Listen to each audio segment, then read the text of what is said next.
వచ్చేసానండి most weighted కరివేపాకు కోడి వేపుడుతో Kurnool lava stone restaurant recipe. ఇది గుర్తుపెట్టారా? అదేనండి, నేను అక్కడికి వెళ్ళి తిని రివ్యూ చేశాను కదా, చూడకుంటే అర్జెంట్ గా చూసేయండి ఆ రెసిపీ. జబర్దస్త్, నా ఫేవరెట్ రెసిపీ. నిజంగా అసలు ఆ కరివేపాకు ఫ్లేవర్ తో ఉంటుంది. సోది ఆపుతారా? రెసిపీ చెప్పండి బాబు గారు అనేగా మీ ఇన్నర్ వాయిస్ తెలుసండి. చూసేయండి మరి రెసిపీ. కేజీ చికెన్ కి నేను 3 లెగ్ పీస్లు ఇంకాస్త బ్రెస్ట్ పీస్ కట్ చేయించుకున్నాను. ఎందుకంటే ఈ రెసిపీకి ఓన్లీ బ్రెస్ట్ పీస్ ఉంటే అంత బాగోదు. 70% ఇలా leg pieces with thigh bones ఉండాలి అండ్ 30% ఏదైనా వేసుకోవచ్చు. అసలు మొత్తం అన్ని లెగ్ పీసెస్ ఉంటే గొడవ వదిలిపోద్దిగా. కానీ చికెన్ షాప్ అన్నయ్యలు ఏడ్ చేస్తాను. నేనెందుకు కొడుతున్నానంటే పీసెస్ నేను లావా స్టోన్ రెస్టారెంట్ లో తిన్న రెసిపీ టేస్ట్ విషయంలో ఒకటే కాదు, పీసెస్ సైజ్ కూడా చాలా ప్రిసైజ్ గా ఉండాలండి. ఎందుకంటే చికెన్ పీసెస్ 30 గ్రాముల కంటే ఎక్కువ ఉంటే, స్పెషల్లీ ఈ కరివేపాకు చికెన్ కి కారం లోపలికి దిగదు. కారం అంటే ఇందులో ఎర్ర కారం వేరు, మిరియాలు పచ్చిమిరపకాయలు వేస్తారు. మిరియాల కారం ముక్క లోపలికి దిగాలంటే కనీసం 2 గంటలు మ్యారినేషన్ పడుతుంది. ముక్క పెద్దగా ఉంటే ఇంకా టేస్ట్ విషయం మర్చిపోండి. అందుకే ముక్కలు నేను ఇలా ప్రిసైజ్ గా 30 అంటే 30 గ్రాములే ఉండాలని పెట్టుకున్నాను. మీరు చికెన్ షాప్ వాడికి చెప్పండి.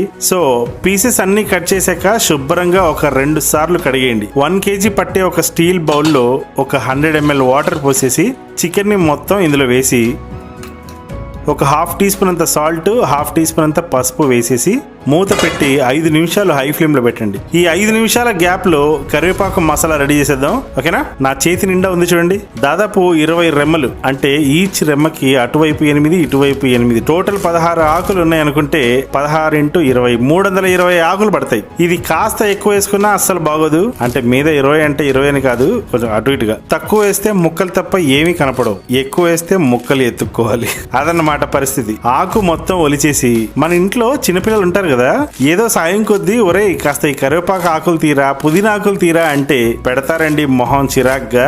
మా రూమ్ లో ఒకడు ఉన్నాడు, ఆయన అడిగితే అలానే పెట్టాడు ఇందాక మొహం. అందుకే నేను ఒలుస్తున్నా. పేషెన్స్ ఎక్కువైనయ్యా బాబీ నీకు అన్నారు కదా, వినపడింది.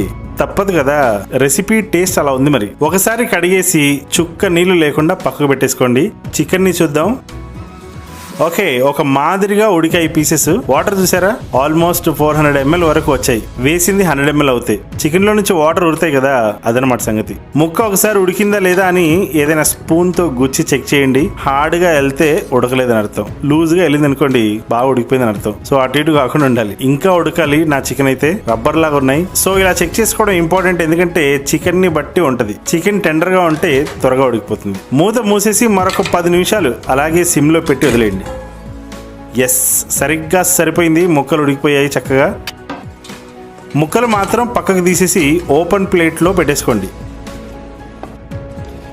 ఈ మిగిలిన చికెన్ బ్రోత్ చాలా అంటే చాలా ఇంపార్టెంట్, పారేయకూడదు. ఉంచండి చెప్తాను. ఫస్ట్ కరివేపాకు మసాలా రెడీ చేసుకుందాం. ఒక పాన్ లో 10 యాలకులు, 6 లవంగాలు, 2 ఇంచుల చెక్క, టేబుల్ స్పూన్ సోంపు, 2 టేబుల్ స్పూన్ అంత జీలకర్ర.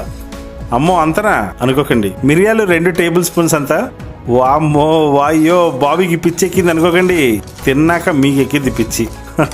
సారీ అండి. 2 నిమిషాలు ఫ్రై చేస్తూ ఉండండి మీడియం ఫ్లేమ్ లో. మొత్తం కడిగిన కరివేపాకు డ్రై అయ్యాక ఇందులో వేసేయండి. లైట్ గా తడిబడి ఉన్నా పర్వాలేదు, వేడికి ఆవిరైపోతుంది. నా ప్యాంట్ డాన్స్ ఆడుతుంది ఏంటో. ఆగవే, ఇంకా చికెన్ అవ్వలేదు. నేను మా అమ్మలాగే పిల్లితో, ఆవుతో, గిన్నెలతో, గరిలతో మాట్లాడిస్తాను. చూడండి, కరివేపాకు ఆకు డ్రై అయ్యాక దీంట్లో ఒక టీ స్పూన్ అంత ప్యూర్ నెయ్యి వేయండి. నెయ్యి వేసిన తర్వాత జస్ట్ 30 సెకండ్లు కలిపేసి మూతేసేయండి. మూత పెట్టాక కనీసం 3 నిమిషాలు వదిలేయాలి. ఇలా ఎందుకు చేయాలంటే ఒక సూపర్ నెయ్యి స్మోక్ స్మెల్ దానికి చుట్టుకుంటుందన్నమాట. అందుకని. వెల్లుల్లి 20 రెబ్బలు, అల్లం 3 ఇంచులు వరకు తీసుకోండి. అల్లం వెల్లుల్లి పేస్ట్ తీసుకుంటే సరిపోద్ది కదండి అనుకుంటున్నారా? ఓపిక పట్టాలండి కాస్త, నాకు కూడా ఆకలి అవుతుంది మరి. అల్లంని ఇలా పలకల కింద కట్ చేసుకొని, తర్వాత బలపంలో సగంలాగా కట్ చేసుకొని, ఆ తర్వాత పెన్సిల్ చెక్కితే వచ్చే తుక్కులాగా చిన్నగా కట్ చేసుకోవాలి. బాబాయ్ సడన్ గా స్కూల్ గుర్తొచ్చేసింది. వెల్లుల్లి అయితే ఇదిగోండి ఇలా సన్నగా బంగాళదుంప చిప్స్ లాగా కట్ చేసుకోవాలి.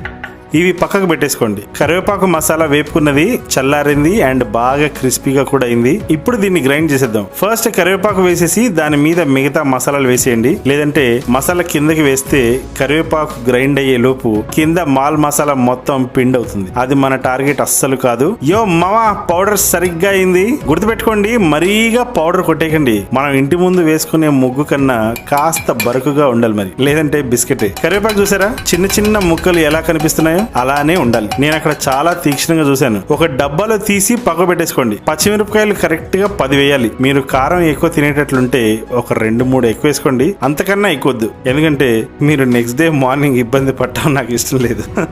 2 చీలికలు చీరేసి పక్కకు పెట్టేసుకోండి. ఇలాగా ఒక ఉల్లిగడ్డ పేస్ట్ చేసేయండి, ఇది కూడా పక్క పెట్టేసుకోండి. ఇప్పుడు అస్సలు ఘట్టం మెయిన్ గా చికెన్ ఫ్రై చేయడానికి ఒక మంచి పెద్ద ప్యాన్ తీసుకోండి. దాంట్లో 8 టేబుల్ స్పూన్స్ అంత ఆయిల్ పోసేయండి. పడతాయి 8. అల్లరి పెట్టాకు. నూనె వేడెక్కాక బాగా గుప్పెడు జీడిపప్పు వేయండి. రెస్టారెంట్ అన్నయ్య వాళ్ళు జీడిపప్పు అసలు వేయలేదు, ఇది జస్ట్ మన యాడింగ్. పిచ్చెకిస్తా టచ్. కాస్త రంగు మారిన తర్వాత వెంటనే కట్ చేసుకున్న అల్లం వెల్లుల్లి పీసెస్ వేసేయండి. గుర్తుపెట్టుకోండి, హై ఫ్లేమ్ లోనే ఉండాలి.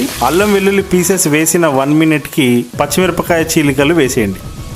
30 సెకండ్లు తిప్పండి. ఆనియన్ పేస్ట్ వేసేయండి. ఒక 2 నిమిషాలు బాగా హై ఫ్లేమ్ లోనే ఫ్రై చేశాక టోటల్ చికెన్కి సరిపోయేంత ఉప్పు ఇప్పుడే వేసుకోండి. ఉప్పు వేస్తే ఆనియన్స్ తొందరగా క్రిస్పీ అవుతాయి. హై ఫ్లేమ్లోనే పెట్టేసి బాయిల్ చేసిన చికెన్ని ఇందులో సపక్ వేసేయండి. చికెన్ వేసిన తర్వాత చికెన్కి నొప్పి పెట్టకుండా కలపండి. ఆల్రెడీ ఉడికాయి కదా, ముక్క విరిగిపోతుంది. ఈ ప్రాసెస్లో మూత అస్సలు పెట్టకూడదు, గుర్తుపెట్టుకోండి. మోర్ ఆఫ్ కలపడం. ఇలా ప్యాన్ ఎత్తి ఇలా తిరిగేయండి. ఈ తిరిగేసే ప్రాసెస్ కనీసం 15 నిమిషాలు ఉంటుంది మరి మొత్తానికి. అప్పుడే దాన్ని వేపుడు అంటారు. ఆయిల్ మొత్తం లాగేసింది చూసారా? నేను చెప్పానా ఆయిల్ ఎక్కువ పడుతుందని? చెప్తే వినిపించుకోరు.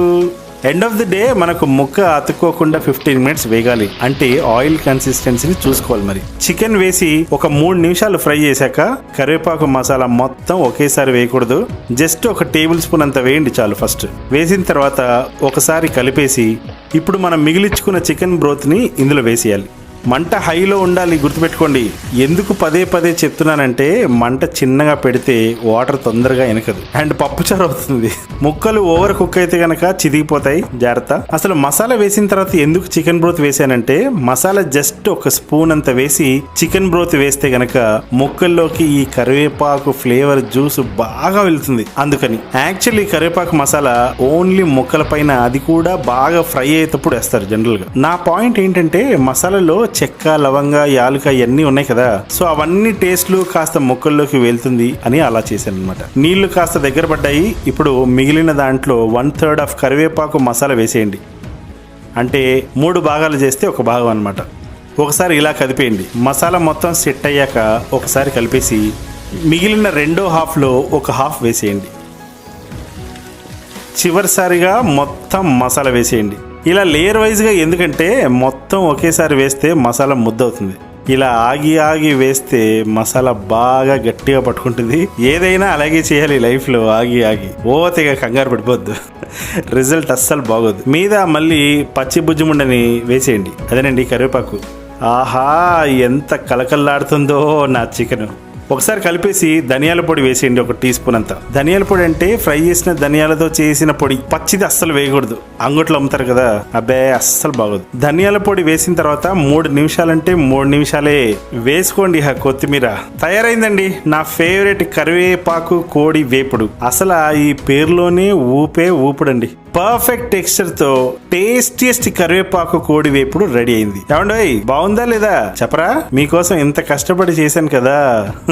ఇలాంటి ఫేమస్ రెస్టారెంట్ రెసిపీస్ మీకోసం ఎన్నో చేస్తూనే ఉంటాను. దయచేసి పిచ్చకిస్తా బాబీని సబ్స్క్రైబ్ చేసుకోండి అక్కల్లారా, చెల్లెల్లారా. అండ్ నేను ఇలాంటి ఎన్నో మంచి ఫుడ్స్ రెస్టారెంట్ల మీద ఎగబడి తినే ఛానల్ ఇంకోటి ఉంది, అదే బాబీ వేరే లెవెల్. దయచేసి ఆ ఛానల్ ని కూడా సబ్స్క్రైబ్ చేసుకోగలరు. రెసిపీ మీరు కూడా చేసుకొని ఒక మంచి పిక్ తీసి నాకు ఇన్స్టాగ్రామ్ లో పిచ్చకిస్తా బాబీని ట్యాగ్ చేసి పోస్ట్ చేసేయండి. నేను చూస్తాను మీకు ఎలా కుదిరిందో. టేస్ట్ జివ్వు మనాలి. వంపుల్లో సొంపుల్లో అందముంది, గసి చూపుల్లో ఊపుల్లో పందెముంది.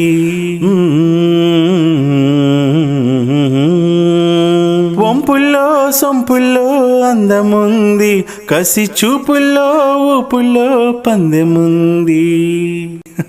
సారీ అండి అపశృతులుంటే. ఉంటానండి, బాయ్. కస్సుమని పిల్లగాలి నిప్పులాంటుతో